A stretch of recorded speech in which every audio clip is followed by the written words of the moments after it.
t'as mon PowerPoint.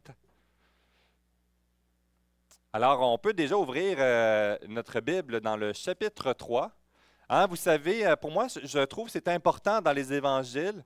C'est vraiment riche. On pourrait passer 6 ans, 10 ans, 20 ans, 50 ans. On pourrait leur lire 100 fois l'Évangile, puis on va se réémerveiller à nouveau. Fait que ça, c'est comme une identité de notre cœur, dans notre disposition de venir dans la parole, puis la pertinence des Évangiles pour notre vie au quotidien. L'objectif qu'on va faire dans les prochaines semaines, comme on a déjà partagé, c'est de survoler pour avoir une idée de la vue d'ensemble et d'enrichir nos lectures, mais aussi dans comment je vis l'Évangile au quotidien. Comment l'Évangile transforme mon identité en Jésus. On a vu dans le chapitre 1, le premier verset qui est fondamental, commencement de cette bonne nouvelle de Jésus-Christ, Fils de Dieu. Cette réalité que dans le ton de Marc, il veut nous convaincre sur notre assurance et l'importance et de la grandeur de cette bonne nouvelle de Jésus-Christ, qui est bel et bien le Fils de Dieu, qui est venu pas selon comment nous voudrions qu'il soit venu, mais qui est venu pour nous montrer et déclarer tel qu'il est réellement et la portée de cette grande nouvelle pour toi aujourd'hui. Et ça passe par un message déroutant que ce Dieu glorieux et souverain se fait serviteur, souffrant, pour nous amener vers la véritable libération. Il y a de quoi de choquant, et on découvre dans le fil narratif de l'Évangile de Marc que ça va créer un scandale parmi ceux qui sont témoins de ça. C'est extrêmement dérangeant parce que je veux être libéré, je ne veux pas souffrir. Et on voit que le modèle, par exemple, notre Sauveur et Seigneur, dit « Je vais passer par la souffrance ». On va découvrir dans le chapitre 3 ensemble que Jésus vient te chercher où tu te trouves pour te conduire à un endroit bien meilleur. Et ça, c'est important. Ça nous fait place, donc, à cette réaction, à cette réponse. Jésus va nous amener dans ce chapitre à découvrir qu'il n'est pas venu pour réformer nos systèmes religieux ou augmenter la décoration sur toutes nos traditions. Il est venu restaurer ce que le péché a brisé. Et on va voir les implications de cette restauration. Et dans ce chapitre, nous découvrirons le piège de vouloir avoir cette restauration tout en demeurant accroché à nos idoles du cœur. On va découvrir dans ce survol ensemble cette réalité de ce que Jésus est venu faire et cette importance de notre réponse à lui laisser la place qui lui revient. Dans cette première section que nous voyons, c'est dans les premiers versets, les versets 1 à 6, nous découvrons que Jésus vient rétablir ce qui est brisé. Lisons ensemble les 6 premiers versets dans le chapitre 3.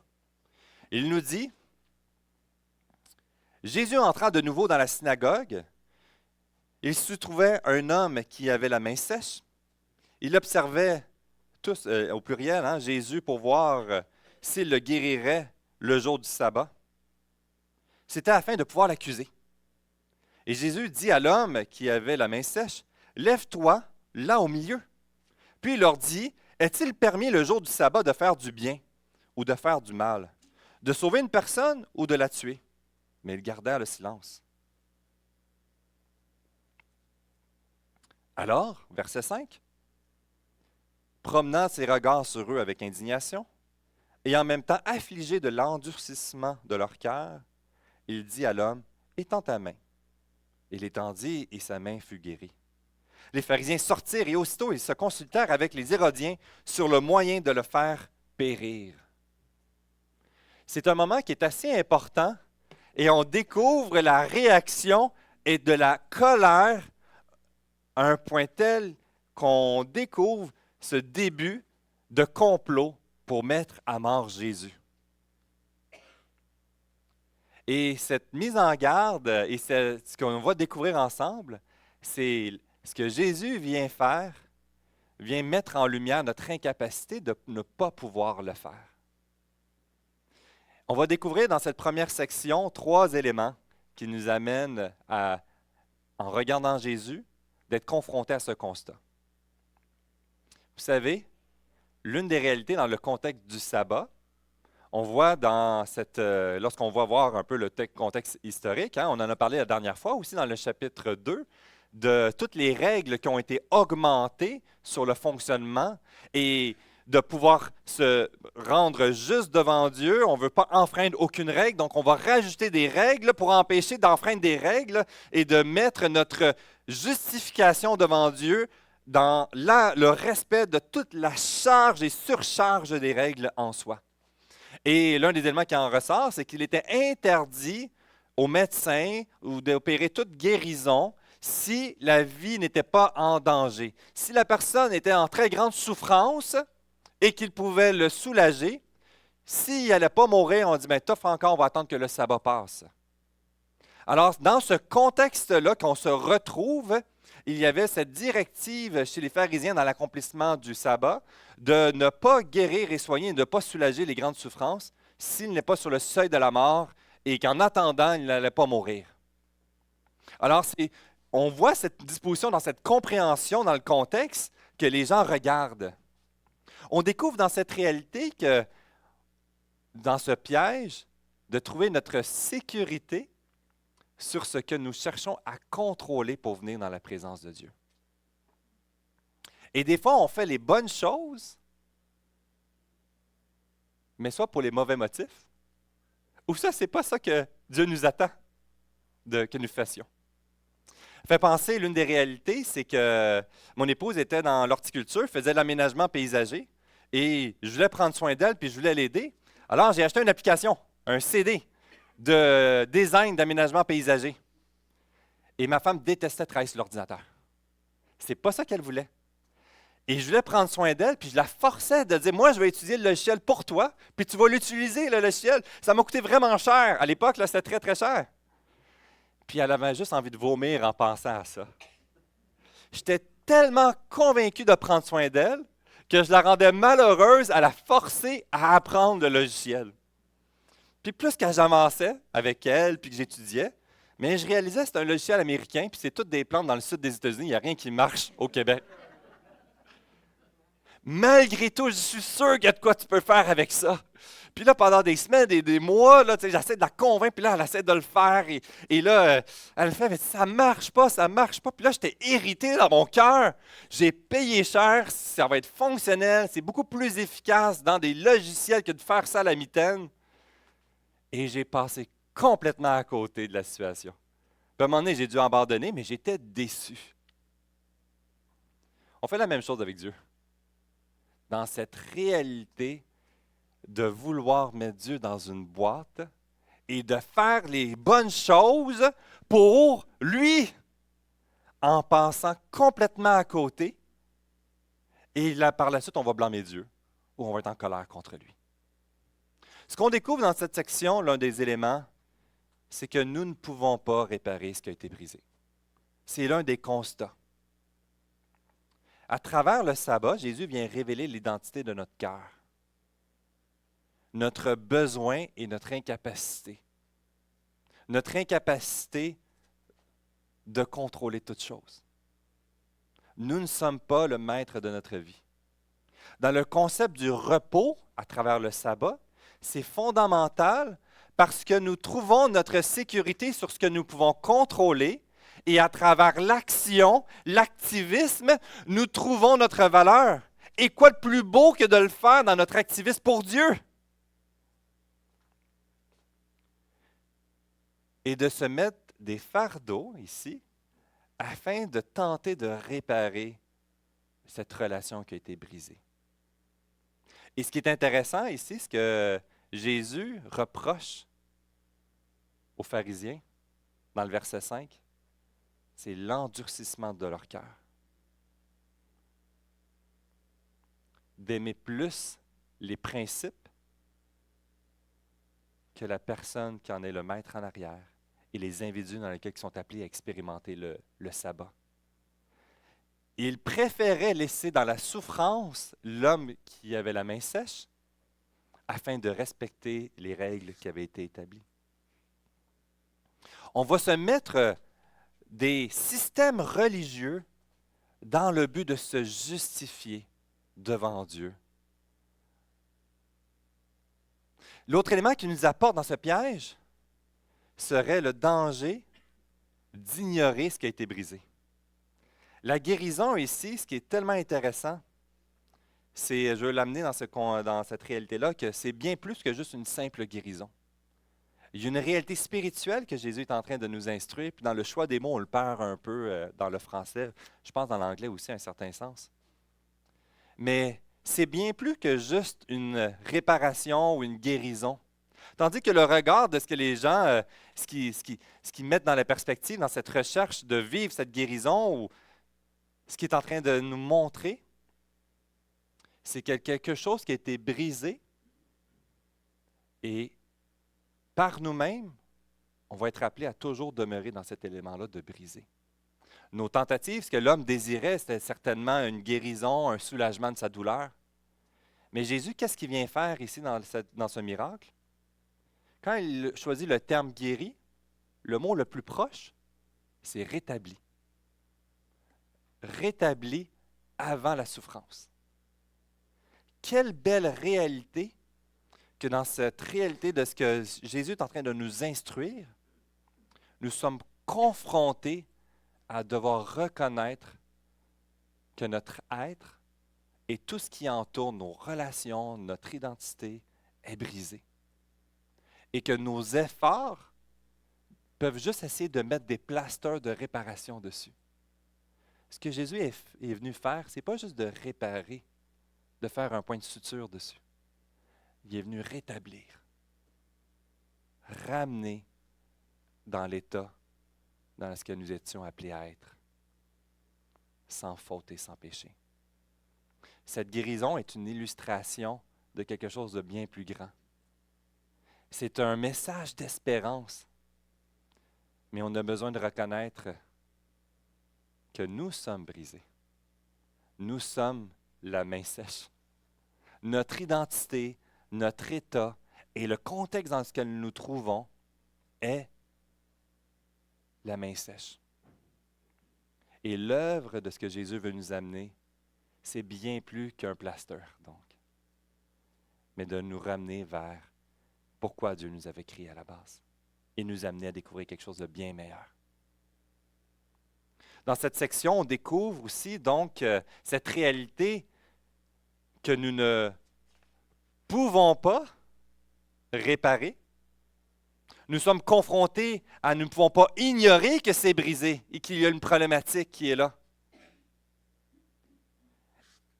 Et nous n'arriverons jamais à rembourser ou à compenser ce qui a été brisé.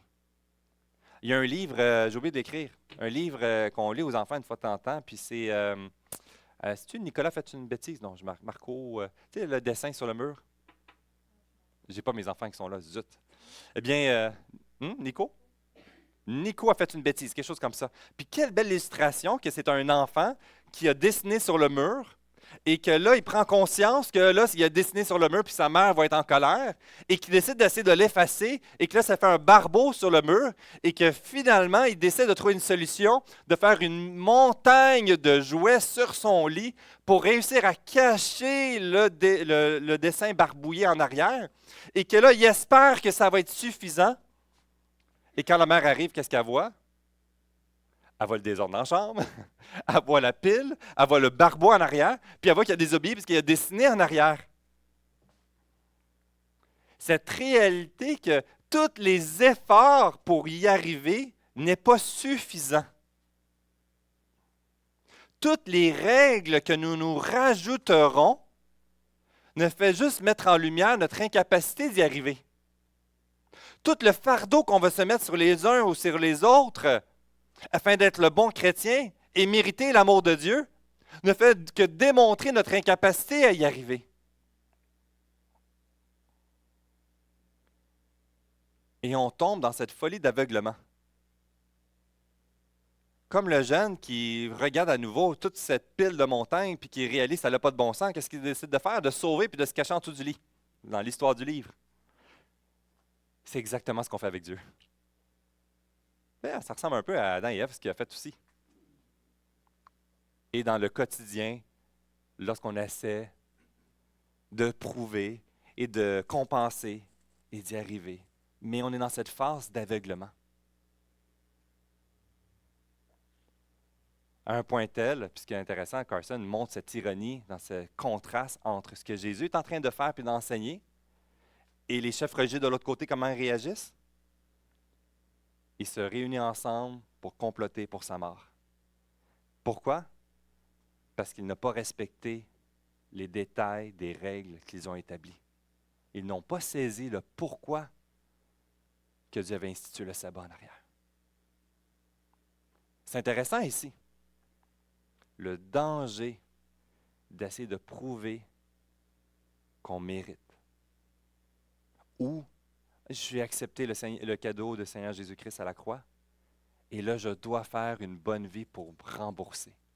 Et on se met un fardeau de tâches qui en découle en arrière. On a dans notre culture, je ne sais pas si c'est dans toutes les cultures, mais en tout cas, chez les Québécois, on n'aime pas avoir une dette. Quelqu'un nous rend un service, on veut rendre le service automatiquement. Ce danger de faire attention et de saisir cette réalité spirituelle de ce que Jésus est en train de nous instruire. Ce n'est pas quelque chose qu'on peut rembourser. Ce n'est pas quelque chose qu'on peut compenser ou équilibrer. Jésus ici, ce qu'il nous enseigne dans cette première section, c'est qu'à travers cet enseignement du sabbat dans ce contexte de la souffrance, il prend cette occasion pour révéler les motivations du cœur, notre état présentement. Et toutes les pièges de réussir d'y arriver pour venir vers lui, il n'y a rien qui est suffisant. Ultimement, ce point-là ici est important. C'est Jésus qui est celui qui vient restaurer. Pas réparer, restaurer. Il y a une portée tellement plus précieuse, tellement plus importante. Cessons d'arrêter de s'acharner, de recoller les peaux, essayer de compenser ou de mériter ce que Jésus est en train de faire. Reconnaissons qu'on n'y arrivera pas par nous-mêmes. Et ce que l'œuvre de Dieu qui va accomplir, ce que Christ est en train de faire est bien meilleur. Est-ce qu'on est prêt à lui laisser la place et lui faire confiance? Dans la deuxième section qu'on voit ensemble, c'est cette réalité que Jésus, à travers ça, va venir déconstruire nos idoles. On a tous des idoles. On a tous des choses qui prennent la place de Dieu. Les idoles peuvent être quelque chose de bien, mais peuvent être quelque chose de mauvais aussi. Et le piège, c'est quelque chose de bien et qu'on justifie parce que c'est bien et on trouve notre sécurité et notre joie et notre identité en celle-ci. Et on l'accepte parce que ce n'est pas quelque chose de mal. Vous savez, c'est comme ce qui s'est passé avec le pont du Tacoma Narrow en 1940. C'est un pont qui a été construit par des ingénieurs qui étaient fiers de faire un design révolutionnaire. Ils ont tout conçu et c'était magnifique. Et ils ont développé de quoi qu'il n'existait pas avant, puis ils ont tout fait ce design visuel et ils en étaient fiers, puis leur plan d'action semblait fonctionner sur papier. Mais les indicateurs démontraient qu'il y avait quelque chose qui ne marchait pas. Le pont bougeait dangereusement dès le début de la construction. Les indicateurs démontraient que ça ne fonctionnait pas. Mais la fierté et l'assurance sur leur plan, eux, qui est le bon plan, les a amenés à ignorer tous les signaux d'alarme. Qu'est-ce qui est arrivé? Le pont s'est écroulé. Le danger de trouver notre sécurité sur nos idoles et non sur l'œuvre de Jésus-Christ.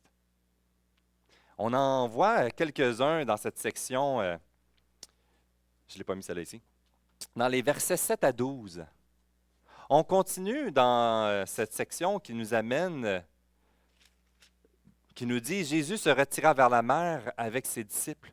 Une grande multitude suivie de la Galilée, de la Judée, de Jérusalem et de l'Idumée, et au-delà du Jourdain et des environs de Tyr et de Sidon, une grande multitude, apprenant tout ce qu'il faisait, vint à lui. Il chargea ses disciples de les tenir toujours à sa disposition une petite barque afin de ne pas être pressés par la foule. Et comme il guérissait beaucoup de gens, ceux-ci avaient des maladies, se jetaient sur lui pour le toucher. Les esprits impurs, quand ils le voyaient, se prosternaient devant lui et s'écriaient « Tu es le Fils de Dieu !»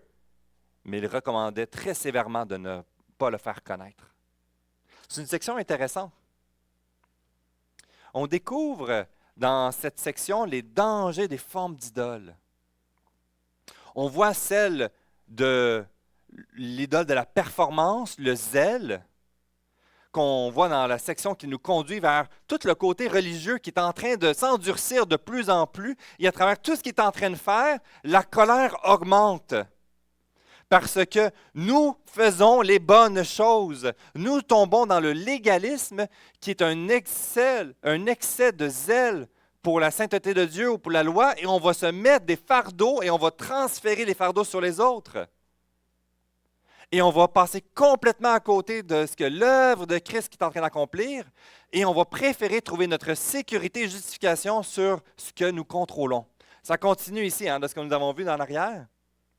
Et cet élément-là d'idole, de ce qui va être amené, c'est de reconnaître que notre identité ne doit pas reposer sur ce que nous sommes capables de produire.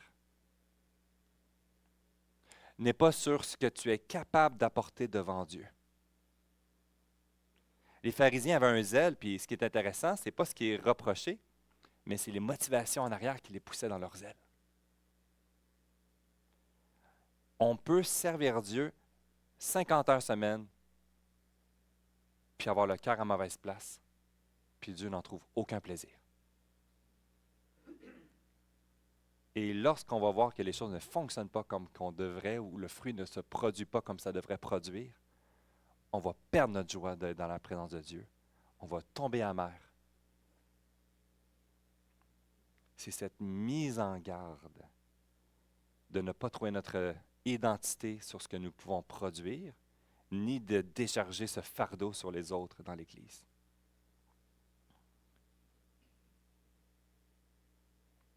Donc, le danger dans ce zèle, c'est qu'on peut prendre des bonnes choses, servir Dieu, et que ça devient une mauvaise chose, parce que notre identité repose sur ce que je produis. Ce qui est intéressant, c'est que les pharisiens, donc, quand on voit dans le verset 1 à 6, ils ne renient pas le miracle. Ce qui les scandalise, c'est qu'il n'a pas fait dans les balises qu'eux avaient établies. C'est spécial, hein?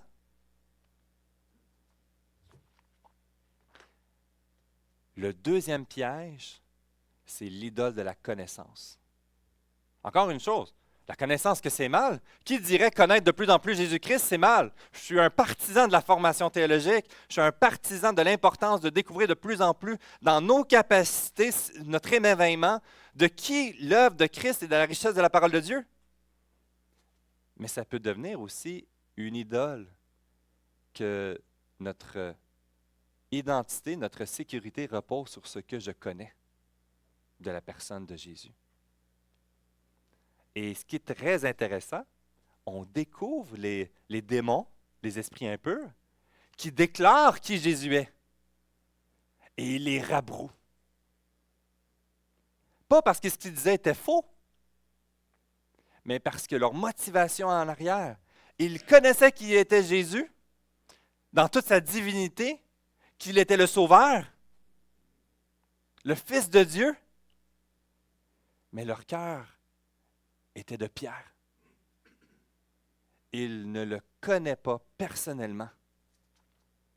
Et encore une fois, ce qui est intéressant, on parle de faire des actions sans les bonnes motivations du cœur, et Dieu les condamne, et de connaître la personne de Christ sans la disposition du cœur, et Jésus les condamne. Nous pouvons devenir une Église et des individus remplis de connaissances sans le connaître pour autant. Vides de relations et de dépendance. Et encore une fois, c'est le piège que Christ nous expose. Une connaissance sans relation, c'est une connaissance vide. La connaissance, c'est majeur, c'est primordial, mais elle seule, c'est insuffisant. Intéressant, hein? Ne nous limitons donc pas de parler de Jésus ni de reconnaître son identité, mais découvrons qui il est pour nous et de vivre à l'image de son disciple. L'autre élément, l'autre idole, la fameuse idole de la bénédiction. La foule le suivait, mais on découvre les motivations encore une fois de cœur. Ce n'est pas de découvrir la seigneurie de Christ pour leur vie. Ce n'est pas nécessairement de découvrir, il y en a peut-être certains, je parle d'une façon globale, générale, mais on voit les indicateurs, hein? Qu'est-ce qui les impressionnait? Les miracles et les guérisons. Les gens qui accomplissaient il y avait une compréhension populaire dans la région que quand un guérisseur ou quelqu'un avec des pouvoirs, des capacités, les gens pensaient qu'en le touchant, il allait pouvoir transférer cette capacité-là. Donc, c'est pour ça qu'on voit dans le ministère de Jésus, c'est pas lui qui l'a instruit, mais les gens, de façon naturelle, viennent s'agripper parce que ça faisait partie de la culture populaire. Mais cette problématique que nous découvrons, c'est qu'on recherche les bénédictions temporelles plus que la véracité, l'urgence et la grandeur de l'œuvre de Christ éternel. Et lorsque nous ne contemplons plus ou que nous ne voyons pas les fameuses bénédictions temporaires, nous perdons notre joie de suivre Jésus. Et étrangement, c'est ce qui se produit dans le ministère de Jésus. Lui s'en va vers la souffrance et on voit une diminution dans tout cet aspect-là qu'il ramène et les gens vont être déçus parce que leur porte-bonheur, mais ils l'auront pu. Vous savez, dans mon temps à moi, je peux dire ça maintenant. Dans mon temps à moi, Elliot, savais-tu que j'avais le droit d'aller au bingo à l'argent? On pouvait acheter des loteries. C'était correct. On achetait des choses au dépanneur et tout ça. Il y avait bien des choses qu'on pouvait faire. Et je me souviens que c'était horrible l'expérience du bingo. Premièrement, ça sentait la cigarette là, à empester. C'était vraiment fou. Là, c'était tout ton linge, j'étais imbrimé dedans. Mais l'autre chose, c'est que moi, j'étais un petit jeune de peut-être 8 ans, là, puis je découvrais les dames plus âgées, que pour eux, c'était leur identité, puis tu ne touches pas à son coin de table, parce qu'elle a comme 15 cartons de bingo. Puis elle est capable de tout suivre ça. Moi, un carton, j'ai de la misère à suivre. Je ne comprends pas comment ils faisaient, encore aujourd'hui. Mais c'est tout un système. Puis vous savez qu'est-ce qu'il y avait autour des 15 cartes? Toutes des petites figurines porte-bonheur. Pour augmenter toutes les chances. Puis si tu touchais à sa figurine, elle perdait comme le côté porte-bonheur en soi. Fait que moi, j'avais mon éléphant qui avait une trompe vers le haut. Puis on me disait, si tu as un bibelot éléphant qui a une trompe vers le haut, ça augmente. Je ne sais pas si vous avez déjà vu cette affaire-là. Là.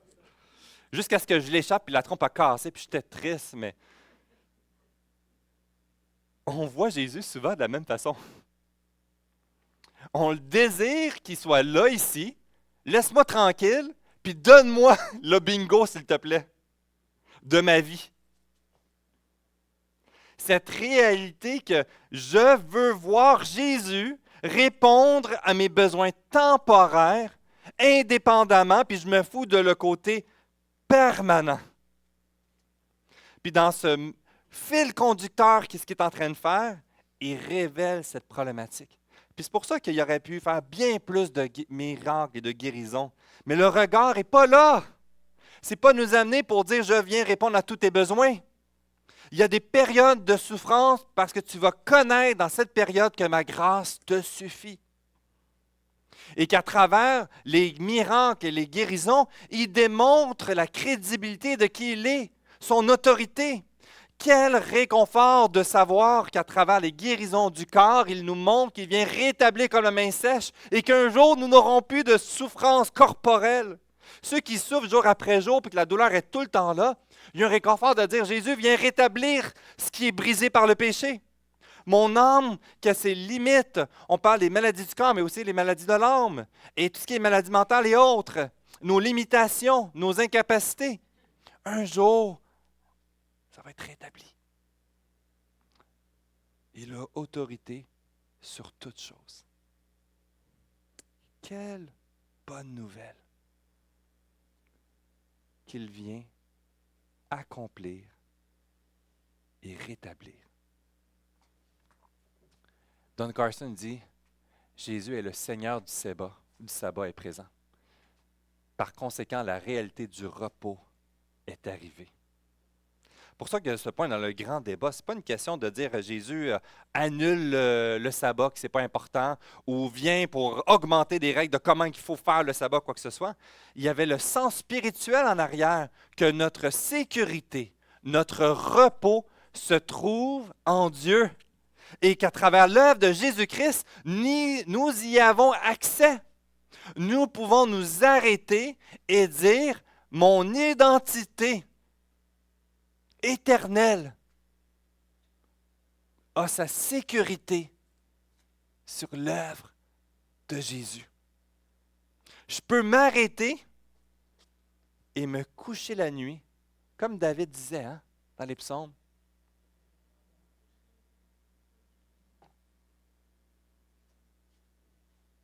La réalité, c'est que je lutte encore avec ça. Je me réveille la nuit, puis là, ça me trotte dans la tête, puis j'ai toutes mes préoccupations. Et c'est réalité, qu'est-ce que la richesse du sabbat qui nous amène, et que Christ est le point culminant, que c'est en lui qu'on trouve notre sécurité, notre repos.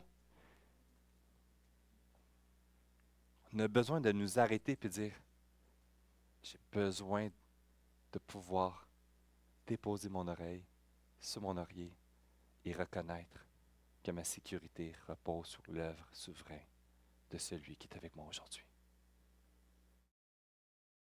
On a tous des soucis qui nous brûlent dans le cœur. Et il y a des éléments qu'on refuse de laisser aller, de peur que ça tombe et que ça brise. Ce qui nous amène dans cette réalité, c'est laisse-le à Jésus.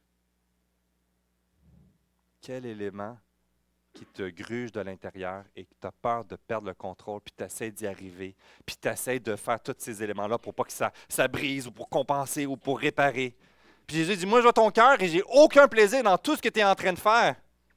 Laisse-le à moi. Laisse-moi-le. C'est mieux. Pas du mieux.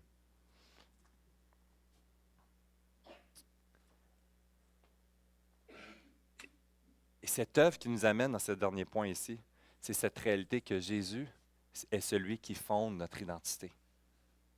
Souvent, on voit qu'on va faire quelque chose pour avoir ce travail et cette fonction. On doit avoir quelque chose pour pouvoir construire notre identité en Jésus. Mais ce qui est intéressant, c'est que dans ce point fondamental, c'est que ça vient de lui et non de nous vers lui. Vous savez, se dire croyant mais pas pratiquant, vous avez déjà entendu ça? Hein? C'est comme dire je suis marié mais j'ai toujours été célibataire. C'est la même chose. Je dis oui, je suis un enfant de Dieu, mais je ne le suis pas. C'est dire oui, je suis marié depuis 40 ans, mais je ne sais pas encore c'est qui. Ce n'est pas une question de connaissance du mariage, mais de l'union entre deux personnes. Ce n'est pas une question de connaître Jésus et la Bible, mais de cette union qu'il a fait lui envers nous, qui fait de nous un de ses disciples. Ça change tout. C'est pour ça qu'il y a des gens qui, après 20 ans dans l'Église, qui servent de pleine façon, des fois sont foudroyés et disent « Hey, j'ai toute la connaissance, je fais toutes les bonnes choses, mais je n'ai pas saisi l'œuvre de l'Évangile dans ma vie. » Je l'ai déjà dit, mais ce qui m'a marqué, l'un des hommes que j'apprécie beaucoup, qui a un grand impact, et de serviteur, de sagesse, il était diacre, il était trésorier, puis à un moment donné, il y avait un appel, puis c'est un des placeurs qui s'en venait en avant, puis là, il s'avance, puis là, il s'en va voir un autre placeur, puis l'autre placeur ne comprend pas pourquoi l'autre vient le voir. Mais non, il a saisi l'Évangile pour la première fois, lui qui se servait depuis des années. Puis qui demande, je veux prier avec toi, je viens de saisir l'œuvre de la grâce pour ma vie et que je faisais toutes ces choses-là, j'avais toute la connaissance, mais il n'était pas le sauveur et seigneur de ma vie. Vous savez, quelle bonne nouvelle ici, c'est que dans la section versets 13 à 19, nous démontre un élément important. Verset 13, il monta ensuite sur la montagne, Jésus appela ceux qu'il voulut, et ils vinrent auprès de lui.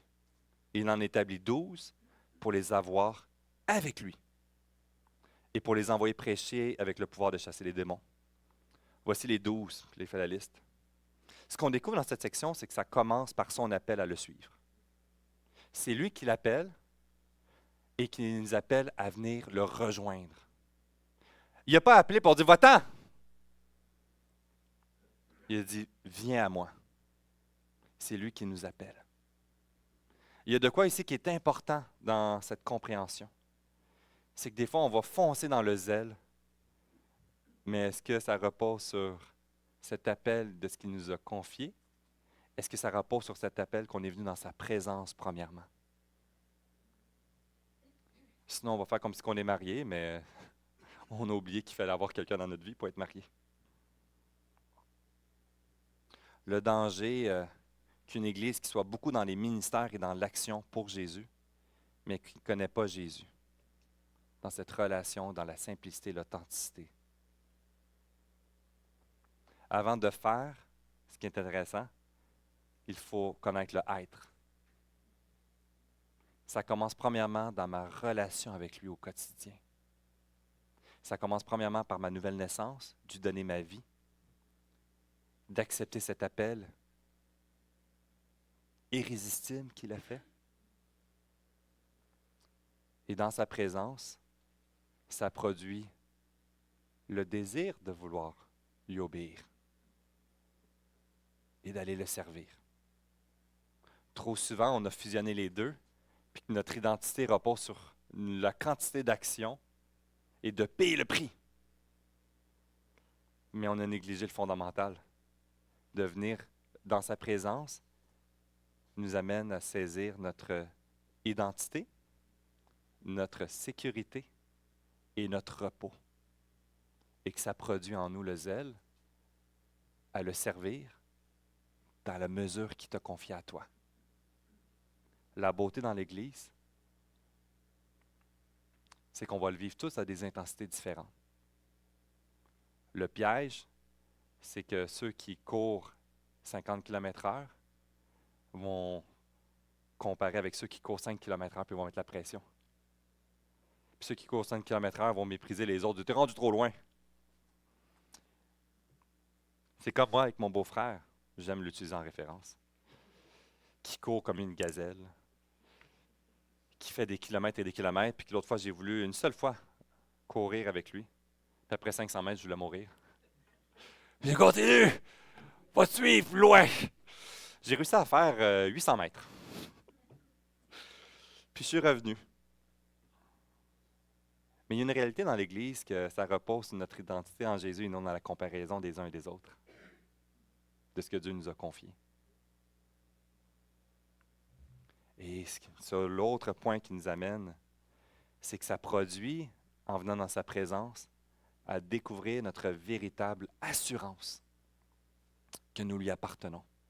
Et le verset 27 à 29 est un passage tellement intéressant que j'aime, qui nous dit, personne ne peut entrer. Là, ici, dans le contexte, les gens sont scandalisés, les chefs religieux essaient de discréditer Jésus. Là, ils sont à la table à la maison, et là, la foule est là, puis là, il faut qu'ils gèrent tout ça. Les parents apprennent ce qui se passe, puis là, ils entendent les chefs religieux qui disent « Il appartient à Belzébul, il est rendu fou ». L'honneur de la famille est tellement importante, et que là, il est en train, par ce qu'il est en train d'accomplir, mettre une honte sur la famille de Jésus. Alors, sa mère, ici on pense que Joseph est probablement décédé, le père de Jésus à cette période-là, et les frères et sœurs de Jésus vont se joindre pour voir, hey, l'honneur de la famille est attaqué.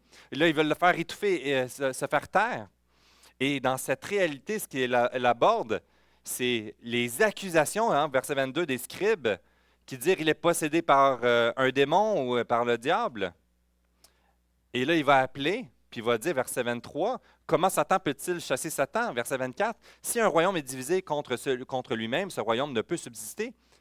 Et si une maison est divisée contre elle-même, cette maison ne peut subsister. Si donc Satan se révolte contre lui-même, il est divisé, il ne peut subsister. Mais ça en fait de lui c'en est fait de lui. Verset 27. Personne ne peut entrer dans la maison d'un homme fort et piller ses biens sans avoir auparavant lié cet homme fort. Alors il pillera sa maison. Je vous le dis en vérité, tous les péchés sont pardonnés aux fils des hommes et les blasphèmes qu'ils auront proférés. Mais quiconque blasphémera contre le Saint-Esprit n'obtiendra pas jamais le pardon. Il est coupable d'un péché éternel. Et cette section-là est tellement majeure parce que c'est pour nous appeler une bonne nouvelle, d'une assurance. Plusieurs sont dans la crainte pour dire, est-ce que j'ai commis ce péché impardonnable? Est-ce que là, j'ai perdu mon salut et que j'y arriverai pas? Vous savez, moi, quand je suis venu à l'Évangile, je lisais les paraboles du semence et je voyais que moi, j'étais dans la terre où que la plante grandissait et qu'elle était étouffée par les roseaux, les épines. Puis dans l'autobus à Montréal, je donne ma vie au Seigneur. Je dis, merde, je m'en vais en enfer, je suis dans le mauvais sol. Fait que dans ma compréhension, c'est Seigneur, prends ma vie puis utilise-moi parce que peut-être d'autres vont être sauvés, mais moi, je suis voué pour aller en enfer. Puis pendant un mois ou un certain temps, j'étais convaincu que je m'en allais en enfer puis je parlais de Jésus à tout le monde, en espérant qu'eux étaient sur les bonnes terres. C'est pas ça ce que Jésus est en train de nous instruire ici. Ce qu'il est en train de nous parler, c'est qu'une gravité d'état. Mais il y a une bonne nouvelle. Ce que Jésus est en train de faire dans cette première section, à travers l'homme fort qui lit dans la maison, l'homme fort, on découvre qu'à travers les exorcismes, les guérisons, Jésus vient prendre autorité sur le démon, sur Satan. Et lorsqu'il rentre, il prend le contrôle et il demeure au contrôle. On n'est plus appelé à être dans la crainte de ce que nous ne contrôlons pas, de ce que l'ennemi peut contrôler. Parce qu'on a le papa le plus fort du monde entier. Là, on peut le dire là, dans le cours d'école, mon papa est plus fort. C'est vrai. Il y a cette réalité qu'on a cette assurance que l'œuvre de Christ est suprême. Aucune attaque démoniaque ne peut nous arracher de lui. Notre salut ne repose pas sur ce que nous pouvons faire ou manquer, mais sur ce qu'il a fait. Et ça l'amène dans cette deuxième section qui est tellement intéressante, dans ce deuxième point, sur le fameux blasphème du Saint-Esprit. Parce que dans le contexte qu'on découvre ici, c'est que à travers l'appel irrésistible, les péchés sont pardonnés. Il y a cette bonne nouvelle que toutes les offenses que j'ai faites ont été pardonnées à l'œuvre de la croix de l'œuvre de Jésus-Christ. On découvre je ne me souviens plus comment ça s'appelle, des chefs de culte démoniaques, là, satanique, l'Église satanique aux États-Unis. Puis un des gars qui, pendant des années, a enseigné ça, a saisi l'œuvre de Jésus-Christ. Puis il l'a accepté comme son sauveur. L'un des ambassadeurs de l'ennemi de Dieu dans les plus grands blasphèmes. Puis on découvre dans le Nouveau Testament qui? Paul, lui-même, ennemi de Christ, qui persécutait ses disciples, était scandalisé. Cette réalité qui vient nous amener encore dans cette section est importante. Tous les péchés seront pardonnés aux fils des hommes et les blasphèmes qui seront proférés. Mais le blasphème contre le Saint-Esprit, c'est ce que les chefs religieux sont en train de faire. Ils rejettent l'œuvre de Christ pour eux. Leur cœur, encore une fois, qu'on voit depuis le début, est mis en lumière. Et si tu ne l'acceptes pas et que tu rejettes l'œuvre du Saint-Esprit dans ta vie, tu vivras éternellement sans lui. Tu as beau faire les bonnes choses, tu as beau de connaître les bonnes choses, tu as beau d'être zélé comme tu le voudrais, ce n'est pas une question de ce que tu peux apporter devant Dieu, mais c'est une question de ce qu'il a fait pour toi à la croix. Si tu as peur d'avoir blasphémé comme le Saint-Esprit, d'avoir perdu ton salut à ce niveau-là, ça met en lumière que tu as la crainte de Dieu. C'est une bonne nouvelle. S'il y a un péché dans ta vie, l'ennemi va vouloir t'amener à demeurer dans la culpabilité, dans la honte. L'œuvre de Christ va t'amener à dire, viens accourir à moi et écouter mon repos. Véritable repos. C'est un message d'espérance. C'est une bonne nouvelle. Mais il y a un élément d'urgence aussi.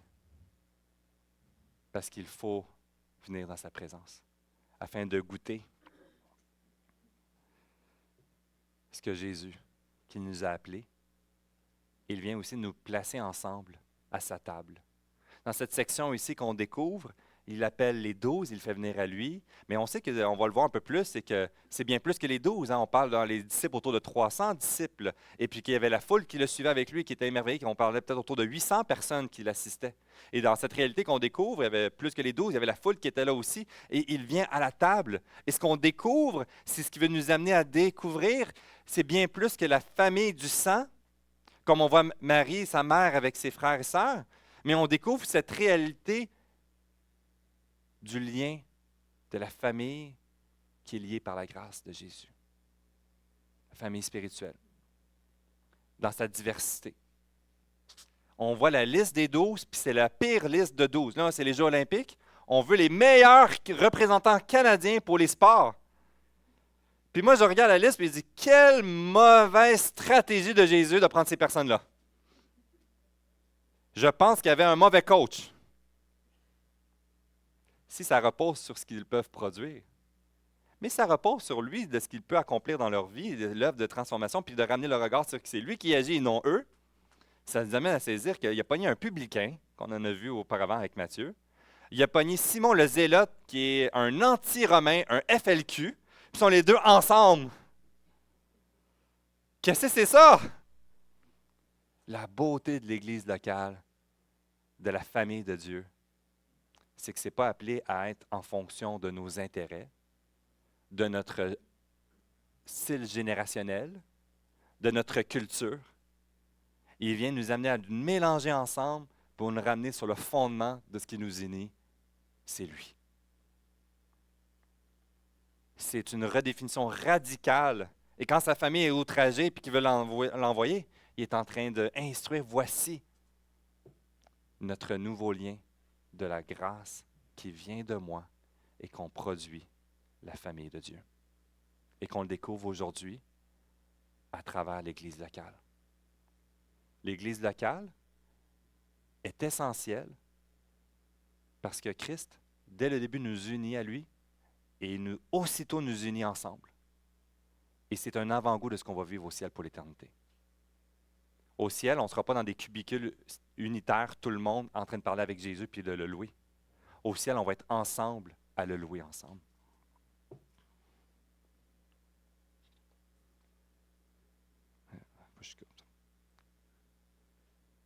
Ce qui est intéressant, c'est qu'ils partagent un repas.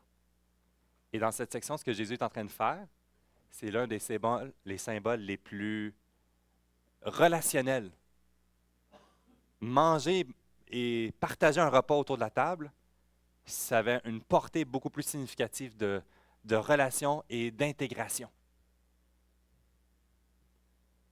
Vivre l'Évangile avec Jésus-Christ nous apporte à être en relation authentique et d'être authentiques les uns avec les autres. Est-ce qu'on est prêt à découvrir ce que Jésus veut nous amener dans cette destination?